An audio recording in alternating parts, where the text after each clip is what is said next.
महाराष्ट्रामध्ये नुकताच झालेल्या मतदानाने निकालाच्या नंतर एकूणच महाराष्ट्रातली सगळीच एकूण निवडणूक आयोगाची व्यवस्था ही निकालात निघाली का काय अशा प्रकारचा क्वेश्चन मार्क किंवा तसा प्रश्न निर्माण झालेला आहे.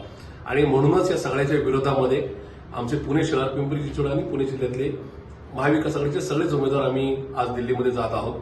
उद्या सगळे आदरणीय पवारसाहेबांच्या बरोबर आम्ही अभिषेकजी मनु सिंघवी या ज्येष्ठ विधिज्ञांची भेट घेणार आहोत. त्यांनी एकूण निवडणूक आयोगाच्या विरोधात प्रचंड लढा दिलेला आहे.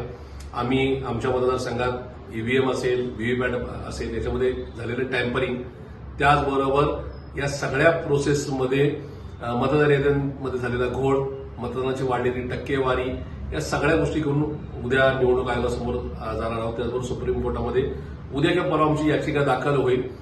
या संदर्भामध्ये आदरणीय पवारसाहेब आम्हाला मार्गदर्शन करतायत. या सगळ्या माध्यमातून आमचे जे पैसे भरून घेतले त्या पैशातून आम्हाला पुन्हा एकदा मशीन झिरो करून दाखवतात. ह्या सगळ्याच गोष्टी सुप्रीम कोर्टाचा अवमान करणाऱ्या आहेत. त्याचबरोबर परमपूज्य डॉक्टर बाबासाहेब आंबेडकरांच्या संविधानाचा अवमान करणाऱ्या आहेत. आणि म्हणून आम्ही उद्या सुप्रीम कोर्टामध्ये धाव घेत आहोत, याचिका दाखल करत आहोत. माझी आजही या सगळ्या परिस्थितीमध्ये भारतीय न्यायव्यवस्थेवरची विश्वास असणारी जी काही धारणा आहे ती आजही कायम आहे. मला खात्री आहे की निवडणूक आयोगाने कितीतरी फसवफसवी केली तरी या देशातलं सर्वोच्च न्यायालय हे आमच्या बाजूने नक्की निकाल देईल.